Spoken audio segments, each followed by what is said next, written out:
Welcome back everyone to another video. I'm DK. And I'm Sharkman. And today guys, we're bringing you guys a special series that we're gonna start. Basically, so we're gonna do a 4-parter for this. We've been wanting to talk about Narnia for like a long time. Mm-hmm. So we decided that we were going to compare the original to the remake. So when I say original, I mean the 1988 series that came on BBC, to the newer 2000s remake of the Chronicles of Narnia. So for the first part, we're going to be talking about The Lion, Witch, and the Wardrobe. So when you hear us say original, we're talking about the 1988 version. And when we say remake, we're talking about the ones made in 2000. Right. So to give you guys a little bit backstory of the Chronicles of Narnia, the books were written by C.S. Lewis in 1950. And it took place during World War II. So just to give you a little taste of where these kids are coming from. The main characters, Peter, Susan, Lucy, and Edmund, are kids. Their ages in the book for the Lion, Witch, and the Wardrobe is Peter's 13, Susan's 12, Edmund is 10, and Lucy is 8 at the time. So, we are going to be comparing scenes and different details of the movies. We will be doing character-based evaluation of actors and stuff in the 4th part of this series. So, let's get into this, and we hope you guys enjoy this series. If you do, please subscribe and hit the like button and share with your friends, and move into it. So also, hopefully we can do this with other movies too, not just Narnia. So if you guys want to see us do more breakdowns of movies that we've seen and compare them, then let us know, because to be honest, I think this will be a really fun series to do, and I kind of would like to I'm kind of tired of doing top 10s and rankings. I kind of want to get into like talking about why we like the movies and try to... I mean, we can still do top 10s, but like I think that it would be cool to also switch it up every once in a while and do like this. So anyway, let's continue. So in the 1988 version, Sophie Wilcox played Lucy, and she was 13 years old when she did. Sophie Cook played Susan. She was 14. Richard Dempsey played Peter. He was 15. And Jonathan Scott played Edmund, and he was 15. In the 2005 remake of the Lion, Witch, and the Wardrobe, which is the same year I was born, Georgie Henley played Lucy, and she was 10. Anna Popplewell played Susan, and for some reason I couldn't find like exactly how old she was. They said 16 to 17 years old. Like, they didn't really know what year she was born, from what I could find. So, yeah. Skander Keynes, I can't pronounce the last name, sorry guys, who played Edmund, he was 14.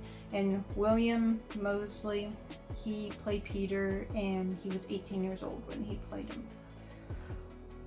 So, the music, well, let's start with the music. The music in the original, basically the soundtrack is like 1 or 2 songs. They just play over and over again, depending on what mood they wanted to. Like when they were traveling, they played like the same song over, and then like the intro song. It's basically the intro song throughout the whole TV series. It's actually a TV series, guys, instead of a movie, but they just put all the TV episodes together and made it like a movie. At least the version we had growing up, or I had growing up. David watched it when he was younger too, but the new ones, the remake, the started new coming out. Yeah, the remake came out maybe like a few months or so before, I think. December. Okay, yeah. So I was like already born. Yeah, you were. I was like 6 months old. You were like 6 months old when the remake came out. Anyways, it's probably why people watch the remake during Christmas, because of it being I mean, it's on the Christmas thing for Disney, so it's literally in the Christmas section for Disney. So I wouldn't be surprised. But anyway, the new music for the remake was a lot better. It's very. I like listening to it when I'm doing like chores and stuff. And the original music or the remake. The remake. Mm-hmm. The original kind of helps set the dark tone to me of like the whole. Like anytime I watch the old original movie, I think, oh, it's so dark compared to like darker tones, darker, like just I don't know, just a little more spooky than your remake, you know. Also, which isn't necessarily a good thing, but it's not bad, but it's also not like a good thing either, because like I don't know, I never thought that Narnia was supposed to be like a dark franchise to begin with. Like I don't think it's supposed to have that dark of a tone to it. Yeah. So it didn't. But it's what I felt when I. Yeah. So the beginnings are totally different from each other. The original has the 4 Pevensies. Pevensies? Or Pevensies? Pevensies, I think is what they're called. I think it's the last name, Pevensies. I'll look it up and I'll put the thing here. Yeah. Because I always forget, because they don't mention really the last name that much when you watch the movies and stuff. So, yeah. Pevensey. Yeah, Pevensey. The, Lucy Pevensey. Yeah. Sorry. So the original, you see them getting on the train, because it takes place during World War II, and they're in England, so they're being sent off into the countryside where it'll be safe. Than where they're It'll be living. the furthest from the action, but there's no guarantee that they're not going to get attacked. You see their mom for like a few seconds. You don't really get to know her or anything. I mean, both ones you don't really get to know her, but you get more screen time in the remake with her than you do. And like they give you in the remake, they give you a more sense of the war, because they open up with World War II being like them bombing England and everything. Yeah. So. And then they're being sent off. Yeah. So, so those two that's two different. They're not really too different. It's just that you get a little bit more slightly taste of slightly tweaked, I would say. But again, it's not a bad addition, because I feel like it's kind of. I kind of like that about the remake, where it kind of actually shows you a little bit more about the actual threat. Like you actually can sense the threat a little bit more than the original, where they just ship them off. Right. You know what I mean? You actually get a sense of what's going on. And in the book, it's like the original, where they don't really tell you what's going on. They're just getting on the train. Yeah. So I mean, which is kind of I'm not gonna lie, that's kind of a lame-ish way to start your book off, because you don't really get any context or like feel for what the threat really is like. You know what I mean? At the time, you know what I mean? Like I don't know, if I'm reading a story and you're starting off a book that takes place somewhat in a world war or some sort, or just any war, I'd like to at least feel like. I want to see some detail of what's actually going on, rather than them just getting shipped off, because you don't really get the sense that they're actually in a war at that point. You just feel like they're, you know what I mean? Like, it just doesn't feel like, I don't know. That's just my opinion, but... Yeah. But, I mean, the Chronicles of Narnia are basically written for young teens. Yeah, so it has to be written a little less dark, but, whatever. We're just saying that it was a good addition for the remake to add that part, so that you can understand the cruciality of like why they need to be sent away. To be it actually gives them a reason to like leave, instead of them just leaving for like no reason. You know what I mean? So they're sent off to Professor Diggory, Mm-hmm. And Professor Dolk. Hickory Dickory and Doc. Messing up the clock. I'm sorry. I'm sorry. I didn't mean that. It's okay. It was just popped in my head. I was like, yeah, I gotta say it. So. And his secretary, Mrs. McCready. More like Mrs. McGreedy. Mrs. McNeedy. Stork, Mrs. like Mrs. McNeedy. Maybe Miss Strict Nanny is what you would call it. Like she. Mrs. McStrictly. Mrs. McStrictly. So in both. Well, actually, no. Okay. So the original has the kids exploring the mansion, like after they've gotten there, and that's how they find the wardrobe. The wardrobe. Yeah, it's just in it's in that attic, and it's in the dark room, all alone, by itself. Which is different from the remake, because the remake isn't actually in the attic; it's more just like a room on the second floor. Yeah, it's just an empty room in the second floor. Which is interesting that they decided to like switch that. You and know that's when like Lucy finds a fascination with the wardrobe for some reason. And Spatoon. Yeah, and the other three start to leave. And she goes into the wardrobe, keeping the door wide open. And that's how she gets into Narnia for the first time. While in the remake, they're playing hide and seek. And she decides to hide in the wardrobe because they're playing hide and seek, and she thinks it's the best, the best place to hide. She cracks the door to the wardrobe, and that's how she finds Narnia. Like, it's a magical wardrobe. What can you say? It's a magical wardrobe in a fantasy land. Like, what are you gonna expect? But there was no prompting for Lucy in the original to go into the wardrobe because they're not playing hide and seek. That's a good point. I kind of wish that do they do hide and seek in the book? Like, is that something they do in the book, or is it also like in the original where they just explore? Oh no, okay. So for the second time, in the original, in the second time, they're playing hide and seek. And Edmund follows her into the wardrobe. So that's kind of like in the remake, but instead of them playing hide and seek in the remake, he just follows her out in the middle of the night. In the middle of the night. So it's kind of like the remake and the original mixed in a sense.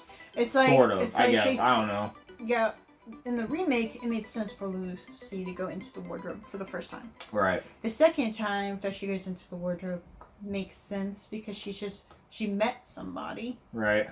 And she didn't want to think that she was crazy. Right. Okay. So. Like it made more sense in the remake. Right.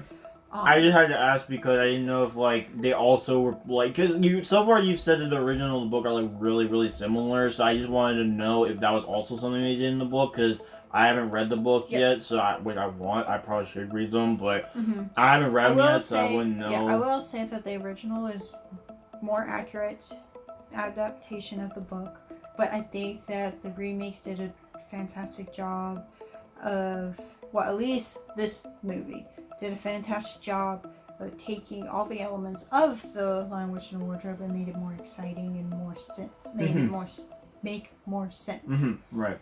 As far as what story, like. Right. What prompted her to do things.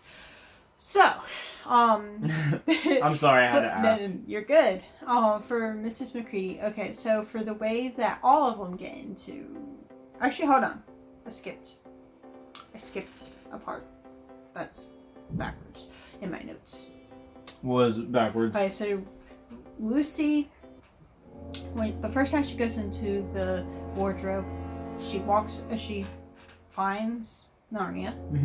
It's dark out. Right. Like. Right. No moon. Right. Out. And she sees the lamppost in the middle of the woods, and she goes up to it. As she is examining the lamppost in the original, Mr. Tumnus comes out from the darkness, and she's like, "Hello there," and he just drops his stuff, and he's like, "Oh my," like. The way you said that actually kind of sounded like the kind of tone that movie had, where it was like kind of like, you know what I mean? like kind of over dramatized and like creepy in a sense. Yeah, but, you but know, she's like so chill at seeing. no, a but like the man. way you said it sounded like in an epic way. You're like, she goes into the wardrobe and she finds it. Like the way you said it was just like it was so accurate. Like that. I don't know. That just sounds like something a narrator I would feel like would say in if they like narrated that movie. I feel like that's what the narrator would do. They'd be like, Lucy goes to the wardrobe and gets to the Narnia and then sees the lamppost and then. Sticky goat man goes out of the woods. the thing. She hit him with the hello there, and he's like, she's like, actually, she really didn't say hello there. She said, "Excuse me, but are you a phone?" It's like, yes, I am. Like, true, yeah, that doesn't really make excited. That doesn't make a lot of sense, though. I guess it's pitch black outside with only the lamppost illuminating around you, and you see a man with goat legs and horns and ears, and a tail draped over his arm, and a waistcoat. Even though that makes no sense because goats don't have that long of a tail. True.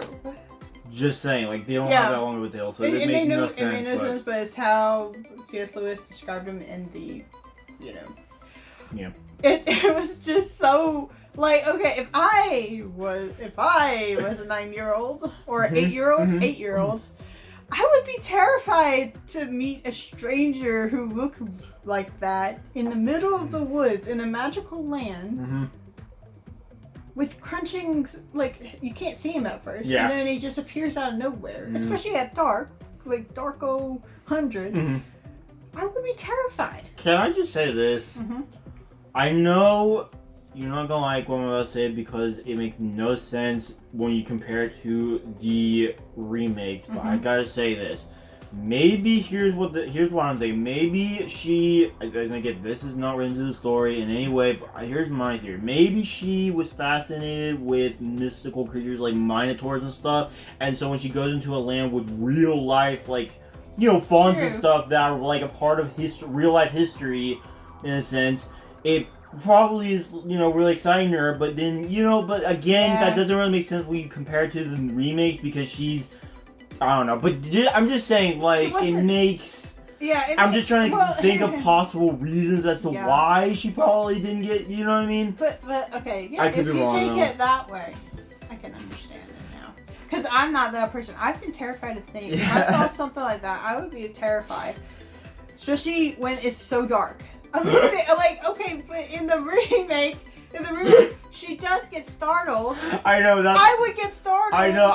I'm not saying. I'm saying for the originals. I'm just giving you what I'm thinking about for the original, like to explain the originals because I'm, Yeah. Maybe they just written her character a little bit different. Like in the.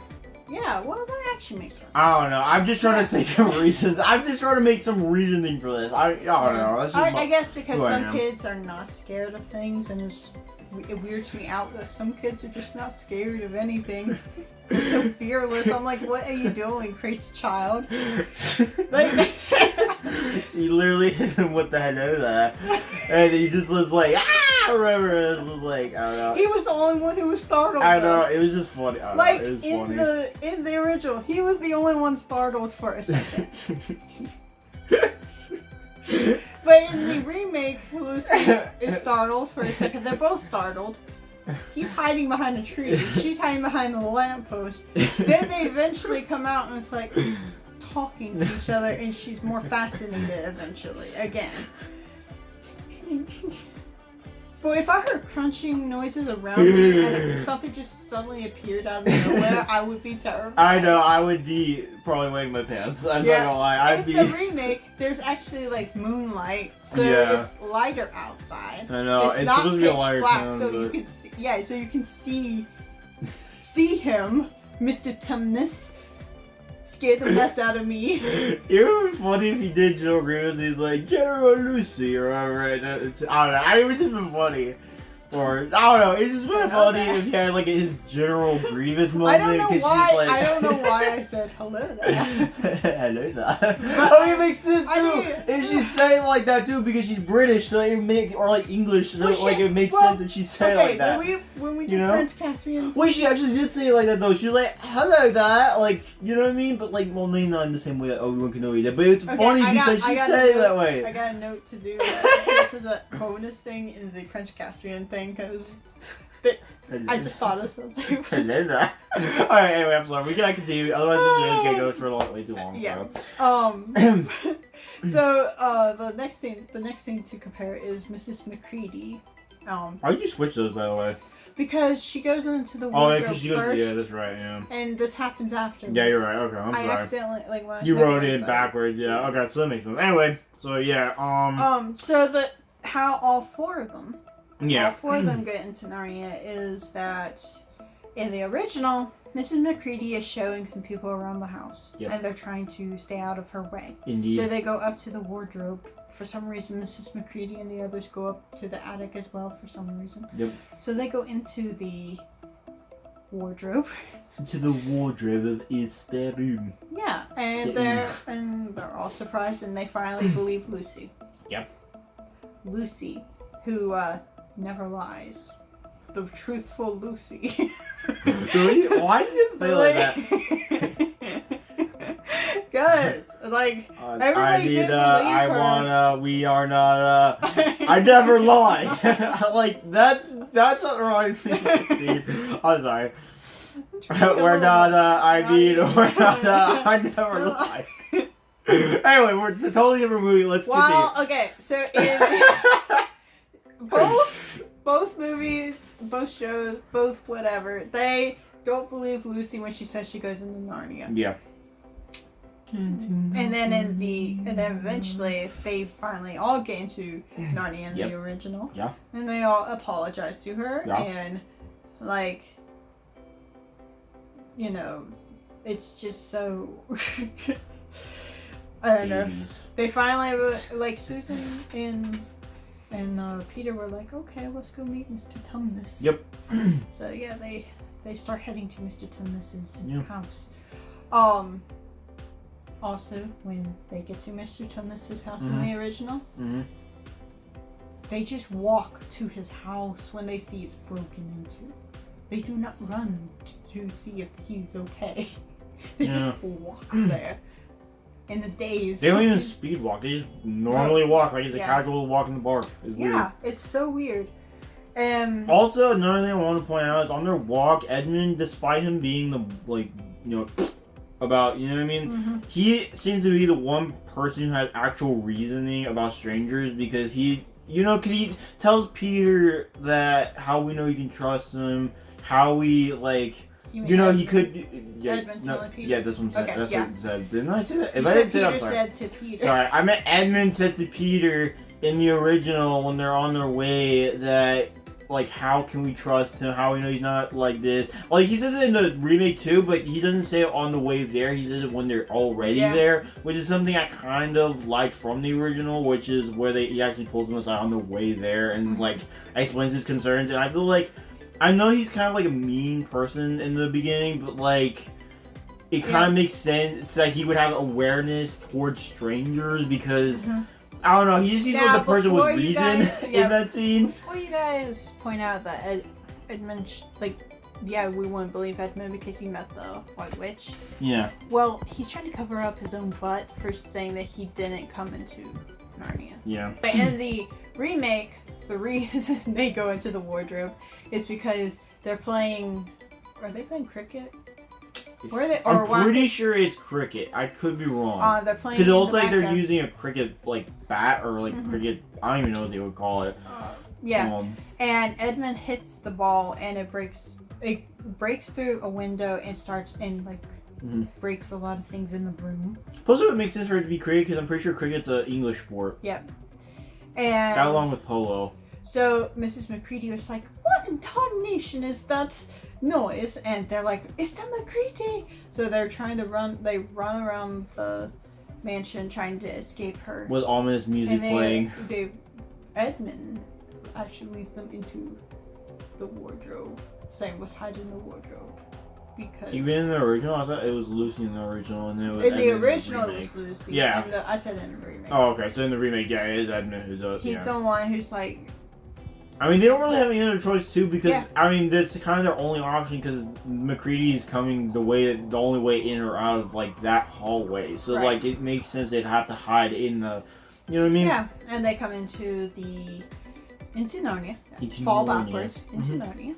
Yeah. And into Edmund, painful snow. Edmund reveals that he had actually been in there, and Peter and Susan were obviously angry with him.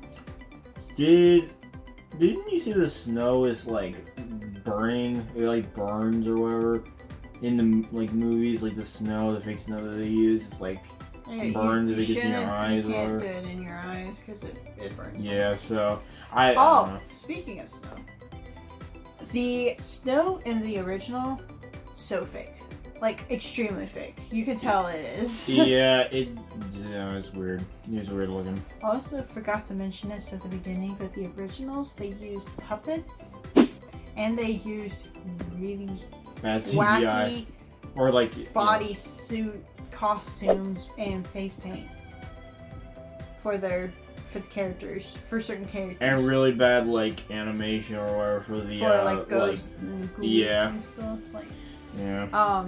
But it was old though, and that was the best that they had at the time. So you can't really like, mark them off for that one really, because it was an older time. Yeah.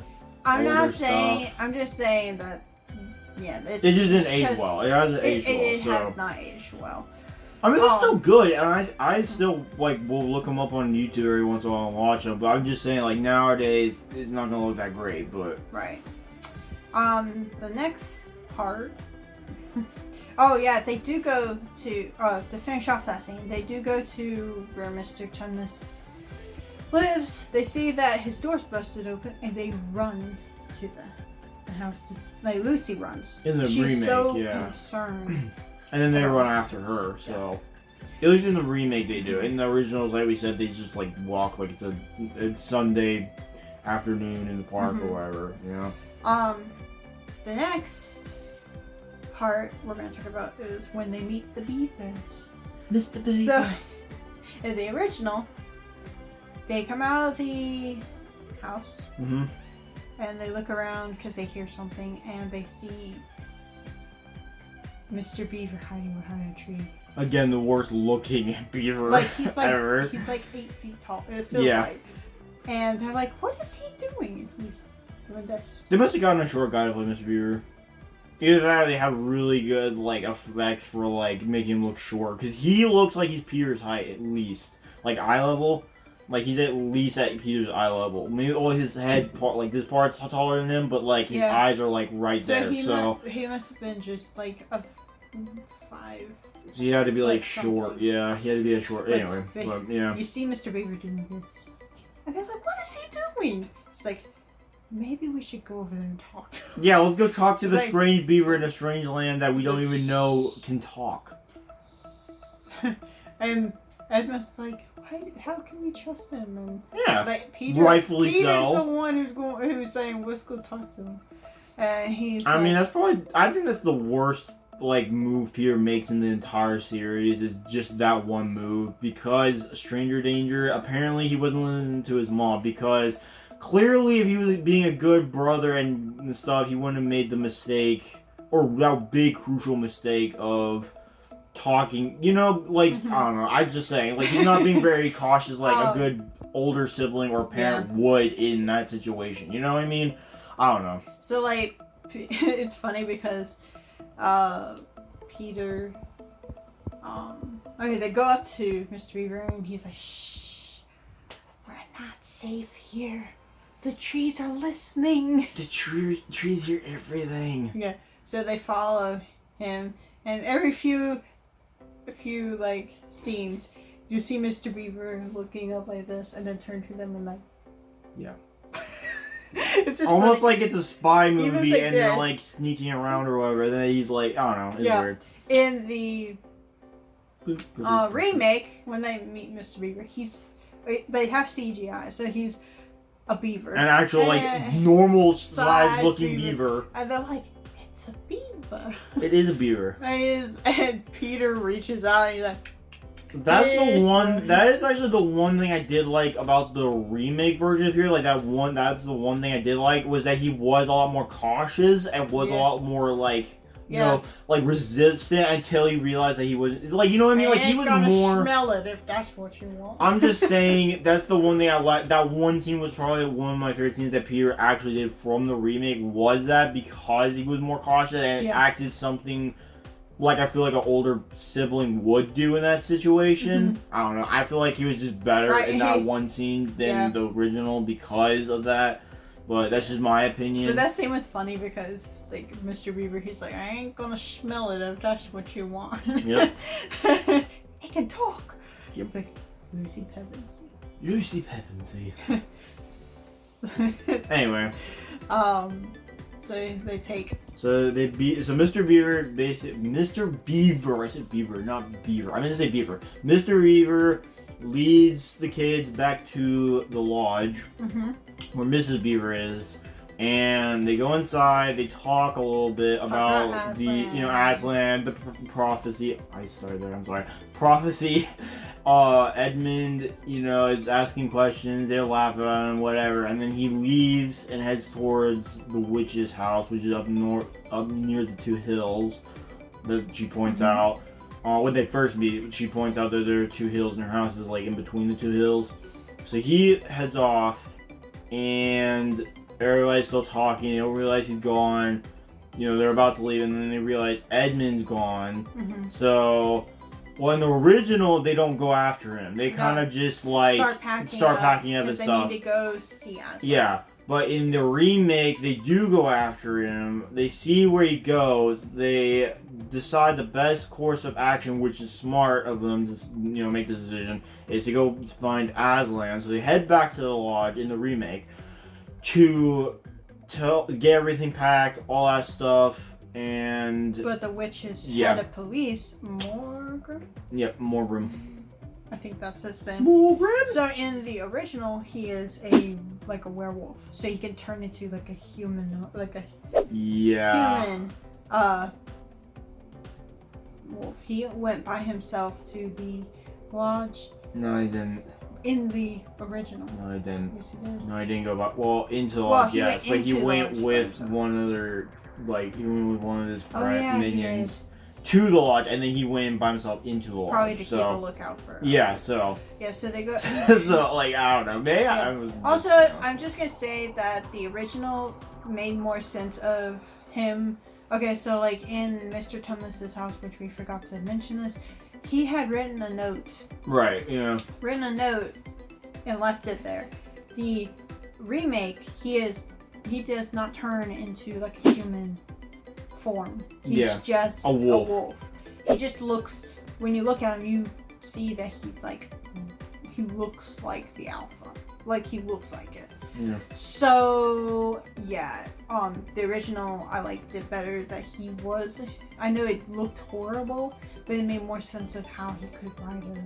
Especially when he's like the head of police. So it just made more sense. Hopefully in the Netflix series that they're coming out with, they kind of combine, like, you know how the werewolves look in the we're gonna get to Caspian soon, but when we get to Caspian, you know how like the werewolves look in, well, actually in the final battle of the first movie they had werewolves, but you know how they look? I hope they do something like that where they kind of combine the actual wolf-like look of him, like, in wolf form, and then they go instead of him like transforming into like an actual human being or whatever that just has like a bunch of hair or whatever. I hope they do the werewolf thing that they did with that, but with like you know what I mean, like actually like looking like an actual wolf, but like standing on two legs. You know what I mean? Like, I don't know. I like that. I think that looks better, in my opinion. It just looks better. That's what I think of when I think of werewolf. It's more possible now. It just makes more sense to do that. So that's what I hope. So after they in the original they that was leave. A lot to say. They leave and Maugrim doesn't get there until like way after they left. While in the remake, they're rushing to get out of there. Yeah, and they barely make it into the tunnel by the time they arrive. They go through a tunnel that Mr. Beaver and his friend Badger made to get out, and they meet a fox who is looking for. Yeah, I do love him too. He's looking for people to join Aslan's army to fight the White Witch. Yep. And he helps them escape by lying to the wolves while they're hiding up in a tree. In the original, so Maugrim reports back to the White Witch, and the White Witch, along with Edmund, who is her prisoner, get in her sleigh, which is pulled by 2 white horses instead of 6 or 8 reindeer. And they come across a fox and his friends having a party, and she finds out that Santa Claus, who had not been there for over a century, has started to reappear because the White Witch had cast a spell over Narnia to always be winter but never Christmas.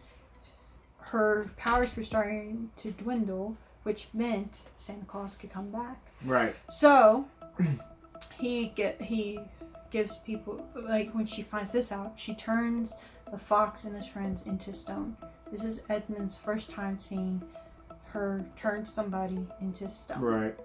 In the remake, Edmund meets Mr. Tumnus in prison, and he gets taken away in front of him. Right. And they eventually leave the castle, and as he's walking through the courtyard, he sees Mr. Tumnus turn to stone.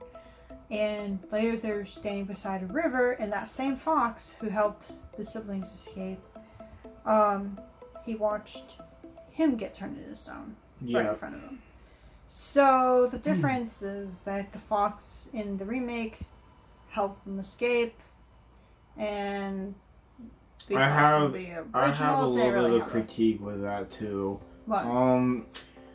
This is probably one of the few problems I have with the remake is that doesn't make a whole lot of sense. Okay, I get it's cold and whatever, and they're wearing clothes or whatever, but how? This is gonna sound really dumb, but how do you not smell them if their scent's still there? And you would smell them if they're on the tree. They're on the tree because they used, so how do you not smell them and know they're still there and run off like dummies? And it doesn't make sense why. It depends. Okay. I don't know. It just doesn't make sense to me because it's not made clear which way the wind is blowing. Okay, so this is the thing. Well, I've heard of hunters and stuff. When you're hunting, you want to stay downwind of the animal, or they'll smell you. Right. Even if you're up in a tree, they can smell you if you're not downwind. So the only thing I can figure is. But the wind wasn't blowing though. But we never know what. It's not made clear if there was wind or not. Really. Well, you can't really see any wind, so I'm assuming that there was no wind. That scene really didn't make sense at first. All I'm saying is it didn't really make sense because they believed the fox and just went a certain direction instead of actually searching the area properly like police are supposed to do. And also, where did their footprints go? Exactly. And even then. Okay, but again, though, if you're searching the area properly, like you're supposed to do as a police officer, because again, they're supposed to be police of this world, you would still smell the ground in the surrounding area to make sure, and you would smell it off the tree because their scent is on the tree. Right. I'm just saying it makes no sense because I don't know. I'm just saying. It doesn't make sense. Okay. They're clearly bad at their jobs. I'm sorry. I had to get that critique out of the way because it made no sense, and I didn't like it. It's probably the most unbelievable part of the movie, probably. Probably. After all of this. Sorry. Let's continue. I really don't have. I mean, everything is basically the same in the rest of the movie. I can't think of anything that was changed too differently, except for Mr. Tumnus fighting in the end of the. They didn't cross a frozen river in the original. True. Well, yeah, and the thing is that they I think what the remake did very well was add tension a lot more. And when you watch the original with the scenes of them getting to where they need to be, it just feels like they're safe and there's nothing scary going to happen to them or anything. But when you watch the remake, there are times they're running. They're running from Maugrim, and they're running from the White Witch, and like they're surrounded by Maugrim and his gang on the river, and like they do a really good job of adding the tension and the urgency. I do like that about the two things, is that they have certain scenes that are more intense in their own way, you know what I mean? Like, but then they also take some tense scenes and make them funny, you know what I mean? Like, I've like Mr. Tumnus fighting, like that's a tense scene, but it's still funny like, because it's you know, funny like because you don't expect Mr. Tumnus to come, and he just pushes them. He doesn't really have he doesn't even have a weapon. He just And one of the things I liked about the original that was supposed to be a serious moment that was really funny to me, at least, was when they were trying to leave, because they're like, because Mrs. Beaver is like, I don't want to leave my, sewing machine so that witch can like break it, or, and then she's like, because they're in a hurry, and then they're like, I don't know, because she's like, you know what I mean? She's like, what? Oh, the original. The original, yeah. Okay, yeah, like that's funny. I get it's supposed to be tense and stuff, and I like that about the remake, but I like that it's common, like comedic in the original, because she's like, she said one more thing, like she's like every mom. She's like, she's like every mom, because she's like, I got one more thing to do. That one thing turns into like 5 billion things, and then they leave. She's got like OCD. I know, it's just funny, dude. I don't know, it's just like, funny, dude. Oh, Betty, it's like finally. They're like, actually, let me take one more look, and then we can leave. I promise. I promise you. And then they're like, oh, and it's funny. Like you take that. That's what I loved about both versions of that scene, and like it's just funny. Yeah. I just think it's funny, and then but I also like the intense version as well, because it's just you can feel I don't know. It's just They both make different scenes funny and cool in their own way, you know. Yeah, it's so. Oh no, it's just funny. It's good. It's genius. Yeah, both were good in their own way. If you want action, intense, and intensity, and great music and great visuals and stuff, definitely watch the remake.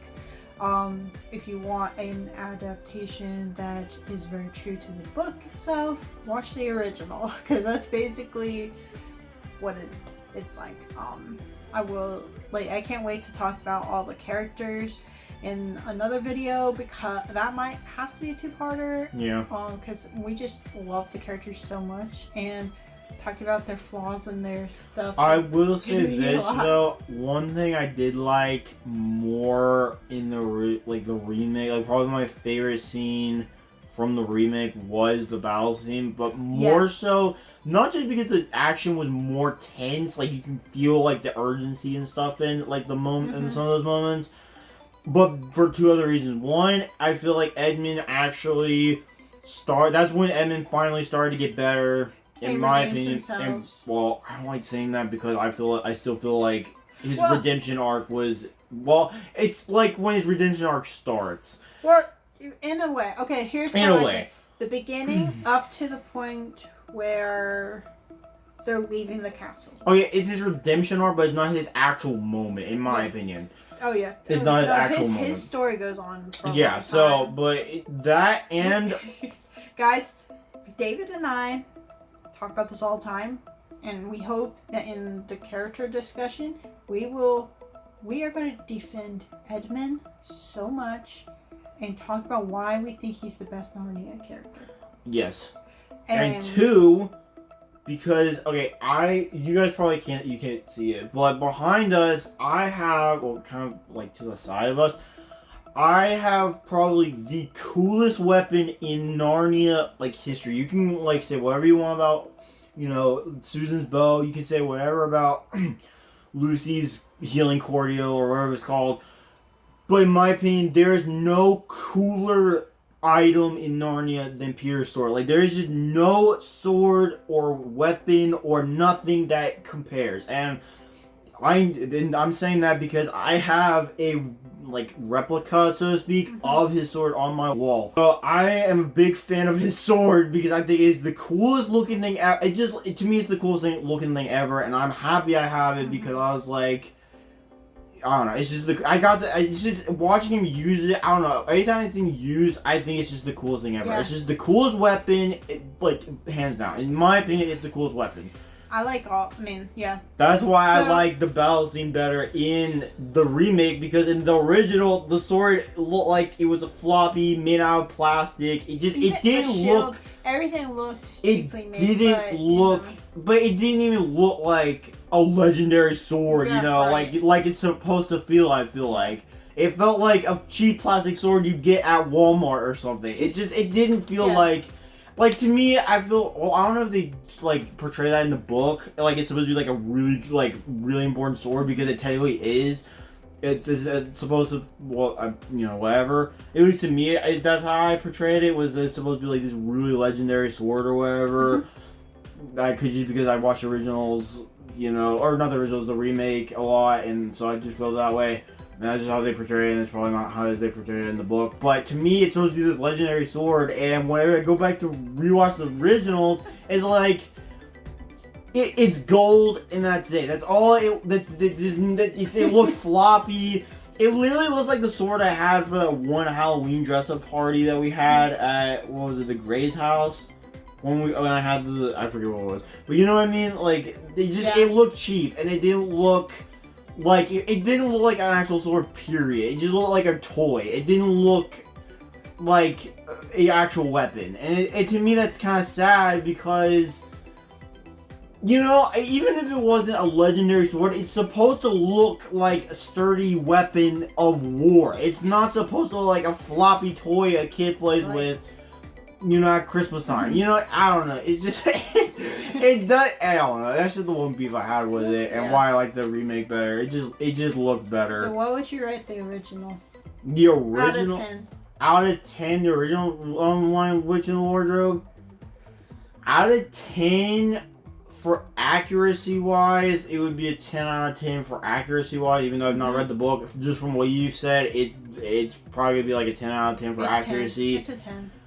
As far as how did I like it, I would say that because I watched it a couple of times recently, because they're on YouTube, the full things are on YouTube, I would say it's probably a 5 out of 10 for me, just because, I don't hate it and I don't love it.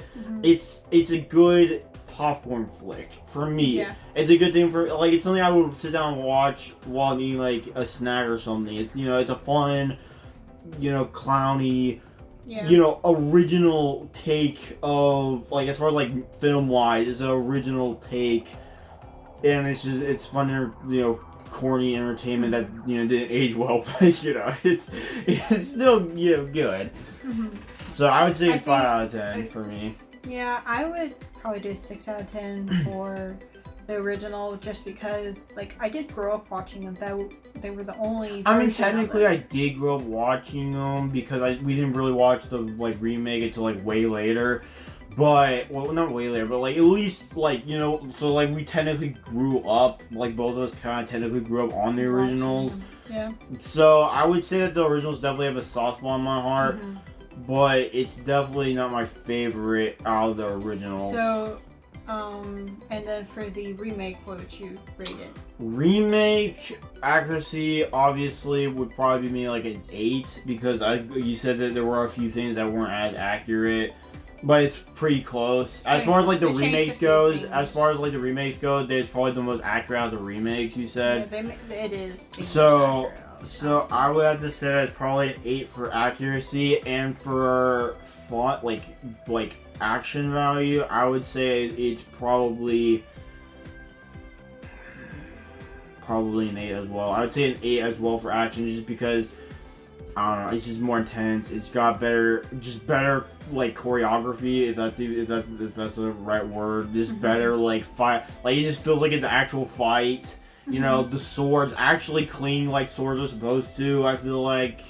So for me, accuracy, I would do the same number as you, just because the reason they changed it is to make it more of an exciting story, but they kept pretty true to the original storyline. I would do a 9.5 out of 10 for action and like just better, like you, as far as like how you liked it. How I liked it. I can think of very few things that I would. There aren't a whole lot. The reason it's not 10 out of 10 is just because I really despise Peter and Susan. They're probably the only things that I would in change. The remake. Probably. The original, I like them better. Yeah. They're more accurate, and also they seem. We'll talk about it in the character discussion. Yeah. We probably disagree on a lot of things about those too, because sometimes it makes sense. It doesn't. It just. No, I would say I agree with pretty much all. Well, maybe not all, but most, like majority of the stuff I would agree with. I was just giving like rational, reasonable explanations because I have to be that person, you know. Because I feel like I'm just trying to give good reasons as to why maybe they wrote that character or why that person has a certain kink, so to speak, to why like they act certain way. I'm just trying to give good reasoning or whatever, because I feel like I have to for some reason, even though I probably don't.